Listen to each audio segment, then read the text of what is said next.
Alright guys, I'm going to be doing the recap to One Fight Night 30. We're going to do a quick glance over at the Glory event that happened, the Grand Prix, that basically having the last heavyweight standing good event. But before we do all that, please like the video, share it around, let's grow kickboxing and Muay Thai together. I got my K1 hoodie, comment to see if I'm low IQ or high IQ. Just don't drop the R word, not that R word, the normal R word, the R word for your intelligence, not the other one. But anyway, let's get right into it. So, this card was good. This card was very, very good. It's like I said before, one knows how to make good cards. It's just a matter of matchmaking, rank building, and structuring the division. And overall, it was a good card. But let's get right into it. So, Carlo, and also my picks were horrible this fight. But, I mean, this night. So, anyway, as you could see, I was copying about it on stream a bit. And we had a couple of people in chat, so thank you guys for that. But Carlo Bumina-ang, I'm going to struggle with that. It's a very Pinoy name. Carlo Bumina-ang against Mauro Mastromarini. I can say the Italian name's good. But yeah, man, it was a wash from Carlo. Carlo absolutely destroyed Mauro. My suspicions of the original scene were kind of correct. Kind of that, not to trash Habib Nurmagomedov and his legacy. But, like, yeah, you're pretty good on the regional scene, but you shouldn't, you're not regional level. You're level above. You're low level 1, low level UFC, low level Bellator, PFL-ator. And Carlo, he showed off that, well, he was just a level above Mauro when he absolutely obliterated and slept him with ground and pound. And Herb Dean, right, this great ref that Joe Rogan likes to brainwash us into thinking, wow, this guy he's just amazing. He's the gold standard. He watched Mauro literally go to sleep. He, saw Mauro get, hit in the face, then he was just done. Then he got hit again, then he went limp. And Joe Rogan just watched that and was like, excellent. That's really good. Not Joe Rogan. Herb Dean. Herb Dean watched it and he was like, excellent. That's just excellent. I love seeing this. Other than that, though, excellent win for Carlo. Real good representation for the Pinoys out there. But man, Mauro got obliterated. So good win for Carlo Bumina-ang. Now, the first fight I was wrong about. I was wrong yeah, damn, I was wrong as shit. Dude, my picks are so ass. Oh, except that one. So anyway, next up, we got Macarena, Aragon, and Jihin Radzuan. Okay, so this is the inverse of what I thought would happen. So, Macarena Aragon trains out of Brazil, I think, and Argentine. But she really showed what good jiu-jitsu grappling is in the women's division. Jihin Radzuan, who I thought would have been the wrestler in this fight, really got dominated. She got dominated throughout. She scrambled well. But the big moments, especially with one scoring system, went to Macarena. Because she almost got her in that scarf key lock. The scarf key lock, I believe.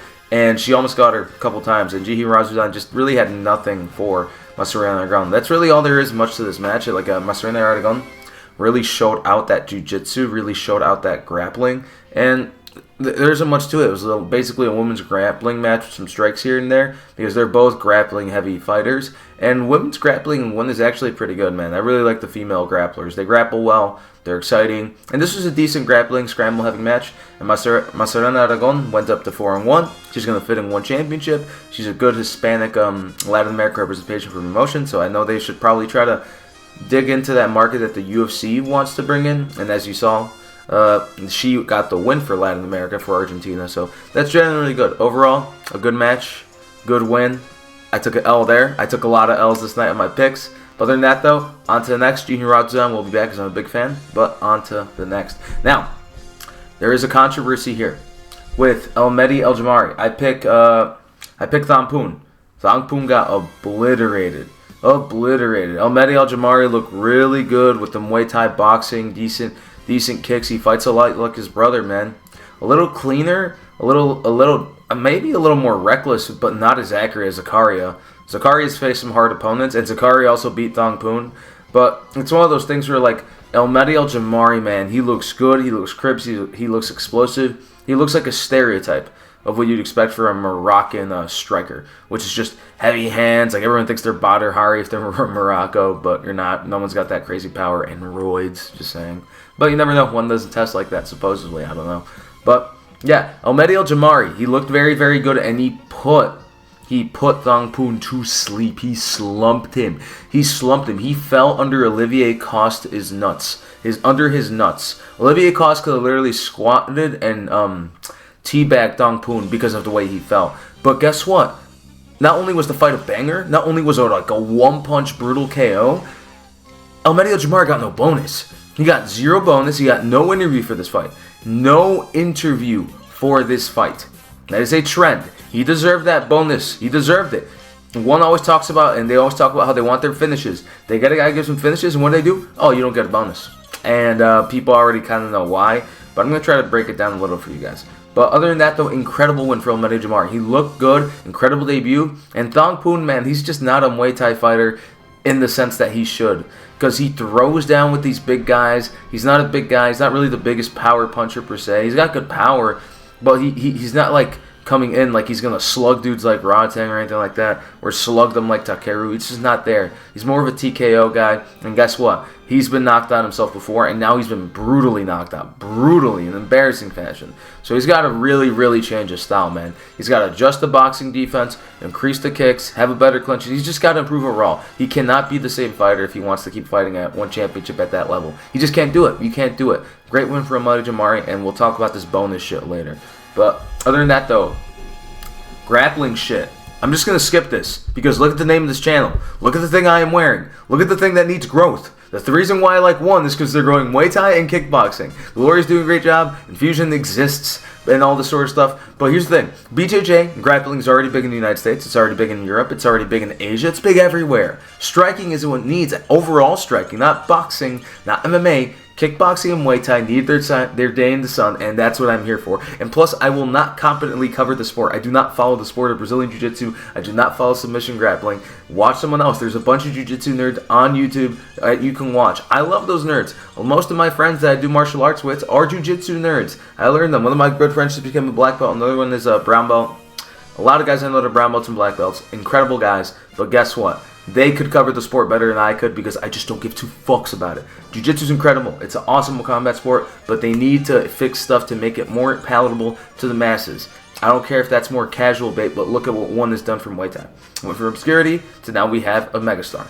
But other than that, though, I'm not going to talk much about them. I saw the match. I thought it was entertaining. Could have been better, but again, it's one of those things where just the scoring system could improve. But I'm not going to be covering grappling matches. When one hosts them, I'm just going to skip them. Sorry. That's not out of disrespect for the martial art. It's because my channel's name is Muay Thai Fanboy, and I'm a kickboxing guy and a Muay Thai guy. So on to the next. So, this is a good fight to talk about because this is MMA and I love MMA. Paul Elliott, he won. I picked him to win, and I'm glad he won. He won against Ryugo Takeuchi, who was a kickboxer, and he fought in deep, I think. But apparently he's 4-0 in MMA, so I couldn't find this dude. Okay. So I guess, it took me forever to find this. Because, even on Tapology, they couldn't find this. But, he has a kickboxing background, and he has some MMA background, probably on the low levels of Japan. Ground and pound knockouts. Again, he probably just beats up, let's see. Yeah, beat up a lot of debut guys, not good guys. Guys who are a little under Paul Elliott's level, because Paul Elliott is a striker. He's a good striker. He has insane kicks and good boxing and crazy power. The dude's like a freaking Viking warrior. But this fight was to show that if he's going to stay in MMA, he must, and he did improve it, but it wasn't enough. He must improve his ground and pound and his positional game, because when he scrambled Ryugo Takeuchi, he would end up on top of him. And Ryugo Takeuchi has negative ground game. It just doesn't exist. He has a sprawl, and that's it. If you get past that, you just win.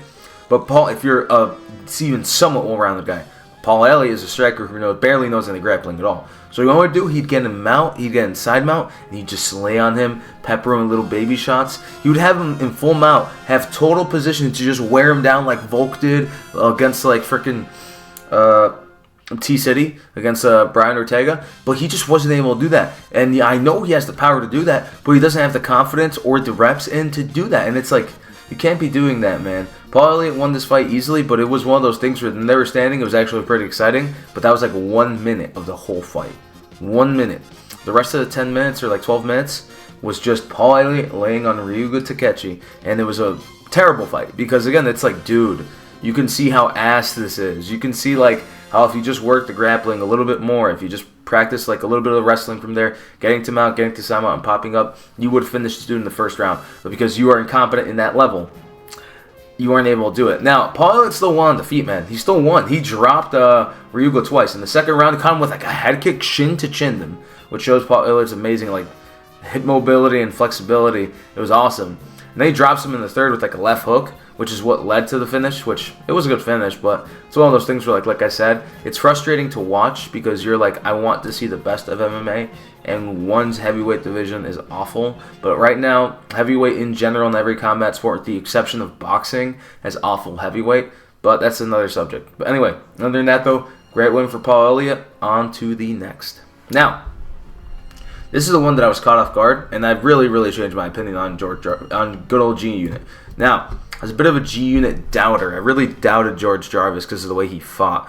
But this fight really kind of made me a believer that he could be something at lightweight. Mouhcine Chafi is a good fighter, and he's beaten George Jarvis. But and they were talking about how George is really big and weight from her. And to be fair, he kind of doesn't look like one at first glance. And also he gets hit too much for my liking to consider him a way from her. Because when people say, and I hate people like giving themselves that title. Or like, to be fair, he didn't give it to him. I just think it's misappropriation. He's technical, but he's not as defensive as he should be. However, the defense that he has that you would normally expect him away from hers, footwork, head movement, blocking with the legs a lot, looking really pretty. Nerd Silla being the quintessential modern way from her.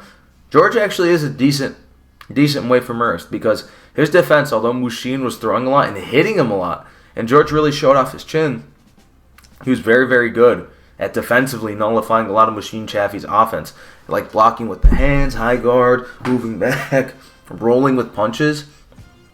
George looked good. There are very few moments where he looked bad. And Mouhcine, who has decent power, whenever he would crack George would eat it in return. It was one of those things where Mouhcine wasn't able to hurt George the way George was able to hurt him. And Mouhcine, and it's one of those things where like 4-ounce glove, it seems like 4-ounce Muay Thai doesn't benefit Mouhcine Chafi the way it should. Because Mouhcine in big gloves, and I've watched some of his highlights, is pretty good.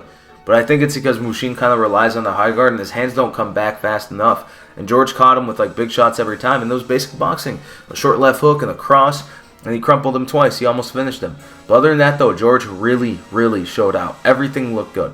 Everything looked good. The boxing looked good. The kicks looked good. The knees looked good. The elbows looked good. I can't recall if he clinched a lot, but overall, man, he looked very complete. And Mouhcine, who himself is decently complete, he's got good kicks, knees, and elbows too. He just, again, he got his revenge. He got his revenge in the best way possible. He didn't just flatline Mouhcine. He beat Mouhcine better than the way Mouhcine Chafi beat him in their fight.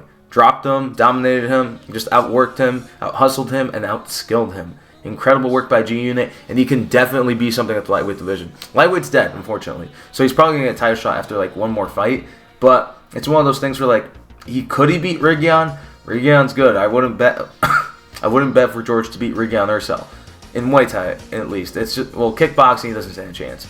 But in Muay Thai, if he fights the way he did tonight, he stands a chance. But the thing about Regian is that he's a master adjuster, and we saw that in this fight. But other than that, though, incredible win for George G Unit Jarvis. And let's just move on to the next.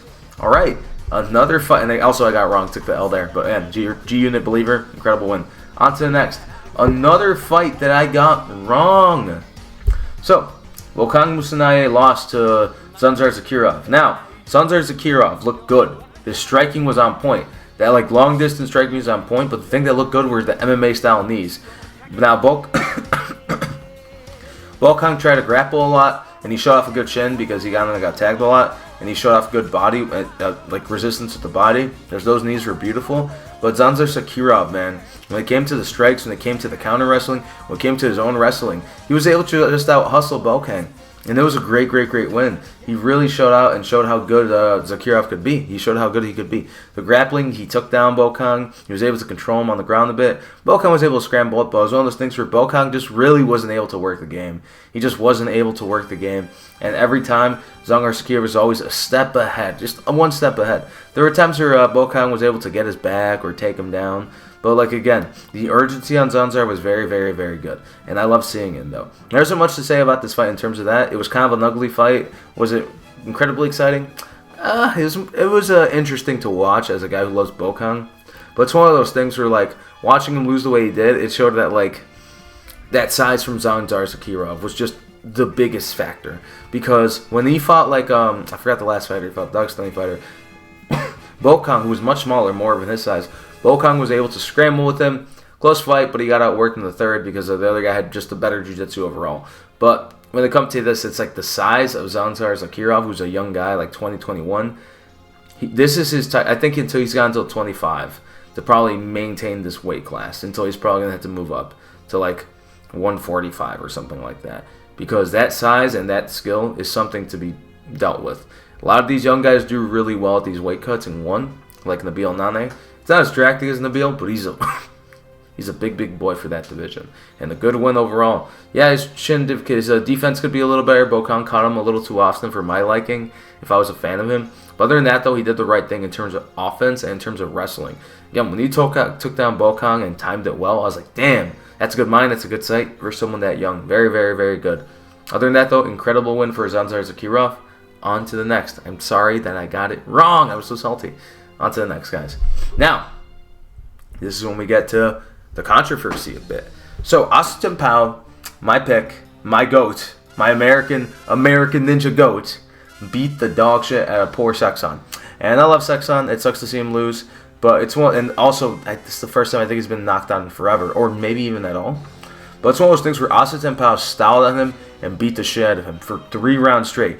Absolute domination over a legend of the sport. There's like Seksan's got like 4 world titles, man. Like I think he's a Lumpini champion. I think a WBC champion. I think he won an IBF belt. I forget. And I think a Channel 7 belt. He definitely won a Channel 7 belt. But it's one of those things where like Asa did all that, where he just dropped him every round, styled on him, like landed like different types of punches. He dropped him with a cross, a left uppercut, hit him with a spinning back elbow, hit him with a spinning back fist, was like snap kicking him. Like, he was styling on the man. He made Seksan look like he didn't belong in there. And that just... And Asa isn't... This isn't like, oh, Asa Ten Pow is so young. Asa Ten Pow is 1 year younger than Seksan. He is 35. He is a coach like Seksan. It's one of those things where, like, Asa Ten Pow is great. He just doesn't fight enough. And I don't know if that's one championship's fault. I don't know if that's the way Asa Ten Pow wants to be. But Asa Ten Pow... my bias wants him to be a champion, but I don't think he's going to beat, like... He could be ranked 5 because Rambolek is there, and they already destroyed Rambolek. Rambolek's ranked 5th ranked in the division, and he could beat him again. But I think his limit would maybe be he'd get a title shot and probably get knocked out. Because Super, like, if he can even make the weight class, probably beats Asa. Nabil destroys him, unfortunately, and I don't like saying that, but Nabil's too good, too big, and I love Asa Ten Pow. I want to be a champion. But he probably won't be a champion in one championship. He'd probably win the belt, maybe WBC, maybe in RWS, but literally in one, those are the absolute killers at the top 2, and it's unfortunate for him. But that's not even what I'm complaining about. What I'm complaining about is that he didn't get his 50K bonus. Why? Why did he not get a 50K bonus for pitching a shutout? Not just a shutout, a ass whooping of a shutout against a legend, against a guy that one loves to promote? I don't know. There's just 2 people who deserve the bonus. But guess what? You want to know what happened if you want to know who else got bonuses? I believe. I don't know if Nico got a bonus, but I've seen lesser fighters get a bonus. I can't think of it off the top of my head. But there have been so many people who are in good cahoots with one championship who will put on the good fight and they'll edge out a decision, and then Mitch Joseph will be like, "Shotri gave you $50,000, $50,000." It's like, okay, but Elmehdi Jamari doesn't get a bonus for pitching a one-punch KO highlight reel knockout. Asa Ten Pow doesn't get a 50 KO bonus for the highlight of his career, a vicious knockout, brutal beatdown. The bonuses are fake. It's the same thing. Unfortunately, that just makes me think these bonuses aren't real. They're not actually there to reward anyone for actually getting real knockouts. They're just there to quite literally butter up the gyms that they're already friendly with. It's quite literally just some fucking nepotism shit. It's some political shit, and it's bullshit because Asa Ten Pow deserves better. Give Asa Ten Pow his fucking bonus. Pay him more his next fight. He deserves that. He is the American, the real American in one championship. Eddie Abasolo is great. I want Luke Lisi to succeed. I want all these guys. Kendu Irvine fought in one championship, that black young American gentleman. He fought a good fight against Avatar. I thought he won, but he lost, whatever. But it's one of those things where American Muay Thai, now that we're getting more people competing, it feels like we're getting screwed. And I would say we, like, oh, I'm fighting. It's just one of those things where, like, it sucks because he is probably the best representative we have now, and he's not getting any younger. And when you do stuff like this, it makes you think, like, Yeah, feed him 5 more fights. It's like again, it's like with Shadow. Shadow wins like beats Sitthichai, beats all these guys, not even ranked. Luke Lisi exists and gets a win over a low-level fighter from Canada, rank 5. It makes the promotion look fake. If you have a high IQ, and not even a high IQ, if you can just pay attention and notice patterns, this fighter win no rank, this fighter no win rank, like on some caveman shit, you can figure that the fuck out, and that's terrible. It's terrible. One championship should not be doing this. They should be giving my boys bonus. They should be ranking the guy and giving him rank fights. Give him the rematch with Rambolek. Get him in those rankings. He hasn't been ranked yet. He's beaten ranked fighters. Come on now. So yeah, the bonuses are fake. It's unfortunate. I hate to see it, but it is what it is. Shout out to my GOAT, Asa Ten Pow. Hope he succeeds. And on to the next. I was wrong about this next one too. Nico looked fucking good, man. He looked so good. Nico Carrillo, man, is transformed. That weight cut seems to actually have been the difference, because at 135, or 145, I always forget, he was like he showed technique, but it was much more slow. It seemed like more brutish. But in this fight with Sitthichai, Nico showed the Muay Sok side, the Muay Thai boxing side. Some knees. His knees aren't great. His kicks are okay. But with the arms and the arm Muay Thai strikes, the clinch, he looked so good, man. He literally shut out Sitthichai. And Sitthichai, who's an incredible kickboxer, and he kind of looked more like a kickboxer out there. It was unfortunate. It looked like he kind of like, not didn't belong, but the Muay Thai rule set seems to have left him behind. So I don't think he should be doing any more Muay Thai fights. I think he's better at kickboxing now. But it's one of those things where like Nico Carrillo just out Muay Thai'd him. It wasn't even the power thing, because Seksan was able to tank a lot of the shots to the head. He ate the elbows. Like, dude, there were some subtle, really crisp elbows that looked like they were forearm shots. Then you see Sitthichai's face all busted up. And he really got Sitthichai's respect. He really got his respect. And that was awesome to see. The way he was defending everything, the way he was able to like back up, use footwork. Nico Carrillo is actually at form at 155. And man, he could be something here. He could be something in this division. And I think he is an actual threat to Thongpoon. It's quite literally one of those puncher versus kicker, arm fighter versus kicker, and he could take the belt off of Thongpoon. Not yet. I think he probably needs one more win, and they'll probably try to give him to Thongpoon, which would still be too soon. But it's just one of those things, man. We're like, dude, he looks so good, man. And again, I kind of like think of Nico Carrillo is a bit of a jerk, but it's just one of those things where like, I gotta respect the greatness, man. I gotta respect the way he changed levels. He took a page off of Murat Grigorian. He would go for the head, be like, all right, I got him to the head, got the hands up, boy, the left hook to the southpaw, right to the southpaw lead side, livers right there, shut down Sitthichai like Murat did, then did it again, won the fight. Incredible win for Nico Carrillo. He looks at the form that he should be. And I think this is his weight class. And I really do think this is where he can get that one championship belt and get the biggest belt in Muay Thai. Incredible win for the guy. Incredible win for Scotland. And why is one pushing this Nico versus Haggerty thing?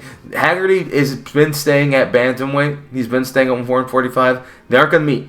They aren't going to meet for a long, long, long time. That's going to be a super... Here, there's what's going to happen. If John is able to stay at kickboxing... and he looks good at kickboxing. I think John's the better fighter overall. But like, here's what'll happen: if John like can't get the belt back at 145 at bantamweight, right? He's gonna stay at kickboxing, and I guarantee you they're gonna fight in kickboxing at 155. Or the safer bet would be they want to make Jonathan Haggerty one of the best to ever do it. You know, when Mitch Chilson does that fucking propaganda bullshit. Brandon Vera, one of the best to ever do it. And then it's like, wow, they must really think we're stupid to say some shit like that. What else? Aung Lang Song, if you retire, one of the best to ever do it. It's like, if you say out of the Philippines, if you say out of Burma, fair enough. But when you say the best to ever do it, stop statement. It's like, shut the fuck up, man. You think we're low IQ? Like, come on. Don't do this.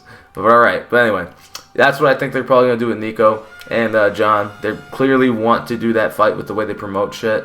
So, I want to see it too. But it's one of those things where, like, not right now, though. It's got to be, like, it's got to make sense. And it's got to be a super fight. And I think there's got to be a belt on the line. So I can see them doing something like, if they, and the only way for it to make sense and me not to be grossed out by it, and I know who cares what I think, it's my channel, fucker, is John would have to get at least get the 145 belt back from 145 belt back from Super Lec. He has to get that belt back, or get it off Nabil, which he's not doing. He's not beating Nabil, so I don't think that's happening. I think if he fights Nico and Nico's the champ, they're gonna be like, yeah, don't fight Nabil, fight Nico. Let's try to get this super fight going. Hopefully you win because we'd rather you, because then we can like push you more and you're a little bit more friendly. Even though Nico isn't really that bad, so I think that's what will happen. That's a little my conspiracy theory. But all right, other than that though, on to the next. I picked Alexis Nicolas. This is a good fight. These guys are just close, man, and Alexis looked good in the first 2 rounds. He was out striking Regian, but it's one of those things where the second Regian, and I was so salty in my stream, bro. When I saw Alexis Nicolas like get dropped, I was like, all right, he's still in this. But Regian, he's just so good at adjusting, man. And I say that as a guy who's a bit of a Regian Eersel hater, and not because I don't like his skill. It's not like he's protected. He fights good fighters. There's nothing to dislike about him in that sense. I just don't like him. There's just something about him where he has such a villainous aura, where Alexis Nicolas kind of has that protagonist aura. So because of that, it's dumb. It's just like I don't like him, like a bit of a gut instinct thing. But again, you can't deny him. He's so good, man. And again, Alexis Nicolas is also world championship level. He won a belt here and won championship too, and this was his shot. And again, this wasn't even for a belt because Regian missed weight, and because Regian isn't really that young anymore. Let's see. Let's take a look at this. How old is Regian Eersel? He's not that old, but maybe he's too old for the division now because he's been at it for a while. And there's my goat, not my goat, but one of my boys' goats, Nikki Holskin, eating a knee from the dude. So anyway, it's one of those things where like Regian looked good. He just looked good. The adjustments, the southpaw switching, the boxing, the heavy-handed approach, not really trying to because in the first fight, he just got outboxed by Alexis Nicolas. Straight up, he just got outboxed, out-kickboxed in every single way. Regian said, forget this kickboxing stuff, I'm going in for power, and he really got Alexis Nicolas' respect, because Alexis Nicolas has great kicks, and they're more karate sabate style, so not particularly weak, but they're in that mid-level power. Regian would throw with power, whether he'd miss or not, and he would catch him a couple times, and he'd back him up. And Alexis would have to reset, and then guess what? Regian would take control. It was just a good fight. People had it 4-1, I had it 3-2. But with the knockdown, there's no way Alexis could have won. It was still close. If you take the knockdown away, it's probably 3-2 Regian, but it's one of those things where like I just like Alexis a lot. I like that French kickboxing style, but great win from the Immortal. I don't know what comes next because these guys are probably 2 of the best at this division, man. Like, if Alexis Nicolas was in glory, he'd give Tanyani Bastati a great fight. If Regian Eersel was in glory, I think he'd beat Tanyani Bastati. Like, but it's one of those things where, like, I wish those 3 could all fight each other, but they probably won't. It is what it is. It is what it is. One is great at promoting itself, and Glory's ass at doing that. But that's aside the point. Now, on to the main event. This was awful. This was awful, man. Roman Kriklia just obliterated, he just destroyed him. He just obliterated Lyndon Knowles. Lyndon Knowles is a 38-year-old man who is a 2-time WBC champion. That should tell you where heavyweight and Muay Thai is at. It's not in a good place. It's not good. Heavyweight, in general, is not in a good place right now. And boxing is pretty good. People say it's bad, just don't follow boxing because boxing has the most amount of casuals. Right behind MMA with the UFC. But boxing and heavyweight, pretty freaking good. I like it. But the way it is in kickboxing, it's good in glory. Everywhere else, not so much. So when the best of Muay Thai comes across, like literally Roman Kriklia is the best kickboxer not named Rico Verhoeven. Simple as. He is the best. Him and Rico are the 2 top dogs. The only people near them are Artem, maybe Jamal, but Jamal's getting old and he's not looking good. He struggled against that Christian Treese guy, but I'll get to that. So when you give Roman these guys, and then Roman in the interview is like, hey guys, I can fight next month. And it's like, I wonder why he's saying that. Is it because, let's see here, the last time he fought was Alexis Roberts at One Fight Night 17 in December of 2003? Is that why? It's probably because of that. because he didn't fight in the calendar year of 2024. And, oh, would you look at that? He didn't fight in 16 months. It's almost like he doesn't want to be shelved. One, build out your freaking division for the guy. Build out your division. Every division should have 5 fighters. If you're going to do this whole 3-sport thing, all right, cool. You can't do top 15s because you got 3 combat sports. Every division should have 5 athletes. Minimum. If you're going to do that. Because if not, why even have him? Release him, but you're not going to do that because he's the only star you have at heavyweight. It feels like he's the only heavyweight you fucking have. He runs a dead division, and what's going on over in Glory? Well, we'll get to that. Other than that, though, it was a great card. Roman quickly absolutely obliterated him easy. And there isn't much else to say. I don't want to shit on Lyndon Knowles. He's a good fighter. Roman gave him his respect. But it's one of those things where, like, heavyweight kickboxing is here. Heavyweight Muay Thai is here. Levels below. If you watch their fights, like for Muay Thai, like, yeah, they do a lot of traditional. They kind of get caught up in the rope knee. But it's not the exciting Muay Thai you want to see. It resembles that old school traditional Muay Thai. But when you mix that in with the athletic kickboxers, they get obliterated. But other than that, though, it was a good card. Now, let's go into the Glory event. We're not going to cover the whole event. Why? Because it was huge. This thing was huge. So, what went on here is that every single one of these fights was an eliminator for the Glory Kickboxing Grand Prix. So after you won this, you got a number and you got put on like a group stage, kind of like the World Cup. Pretty interesting stuff. And they're gonna do that, and then it's gonna culminate in December. Pretty cool idea, and I hope all these guys get paid well. So they brought a lot of guys from one, and I kind of want to give that attention. So like, what else did they got here? Some guys from Senshi. They brought in Sina Karimian. So like, yeah. Luigi Gashi was there. Nathan Cook, I know him from the scene, and that was a horrible fight. He got obliterated because his dad passed away. And Colin George was there. But here's the thing about that. Rajaspor and Yuri Farkas were there, and the Raja obliterated Yuri Farkas. He looked very, very good. He's the only one guy who like really, really stuck out because the Raja's fucking good, man. The Rajaspor. Remember, he almost finished Roman in their fight before Roman like locked in and just kneed him to hell. That's beside the point. So yeah, both one guys fought each other. I don't know if that was deliberate. No, it wasn't because they did the whole ball thing with Tim Hughes. So after that, again, the whole thing was a mixed bag. It was a long-ass event. And you had Sina Karimian. He fucking lost because he's a low IQ idiot. And he, of course, poorly represented K1 in the Japanese kickboxing scene. Because that's just what he does because he's just a bad person. Fuck Sina Karimian. That's not much else I can say. And let's see who else is here. Murat Aygun got fat as shit, dude. When he fought Roman, he was swole as hell. Now he's a fat motherfucker, and he lost because of it. And that's a shame because I like Murat. I think he's a good fighter. Alright, Milos against Nabil. I kind of wanted both of them to win. It was a good fight. Milos won. Sucks for Nabil. Rajo Pajcic got fucking obliterated, man. This is Nico Pereira Orta's coming out party. So that was a good fight. The way he made Ray didn't look good, though. He looked bad. He looked really bad. And then what else? Then Tariq Zario just destroyed Benjamin Ajikbui, who just should have retired. Should have retired a long time ago. Bahram came out, looked great. I want him to win. He probably won't because he's a fucking middleweight. He's a blown up middleweight. Like, he's a big no, I'm serious, dude. Bahram could make middleweight. He's just a great fighter, though. And, again, he beat up Brian Dulis, who's an old guy, old kickboxer. Not too impressive in the win, but a good showing. And Jamal Bet Sadiq, although he didn't look good. He didn't look good against Christian Ristea. He did not look good against Christian Ristea. He showed good fight IQ, though. The way he was moving back, the way he was able to avoid a lot of Christian Ristea's like offense. And Christian Ristea is not in a good position right now because he's on before this fight, he was on a 2-fight losing streak. And his last right here, last 6, he's 1-5. So it's one of those things where like he's not exactly at the height of his career. And he's not a horrible fighter, but it's one of those things where like Jamal did not fight the best, so good for him in that sense. But overall, the event was good, though. It kind of reminded me of the K1 Grand Prix of old, where like they're giga long as shit. Like, you were trying to watch those things, they take forever, and for good reason. They're big events, and when you want stuff like this, you need a lot of time. So I'm glad this type of format is back.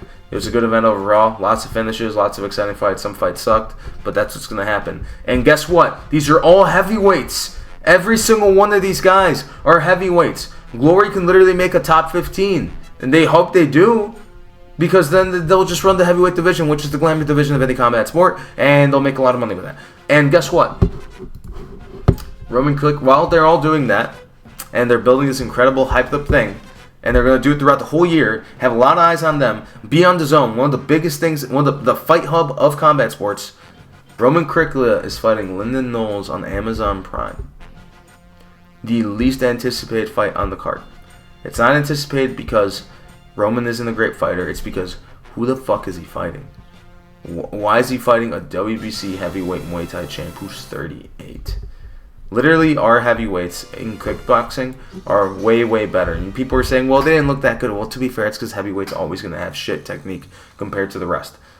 I'm sorry, the heavyweight glory era was in the 90s when everyone was fucking good. And even then, that's kind of not true. But that's beside the point. But other than that, though, it was a great event. Both events were great. They're definitely worth watching. And not much else to say on that, though. Thank you guys for coming around. Like, comment, subscribe. Like the video. Let me guys know what you guys think of this. And other than that, see you guys later. Take care.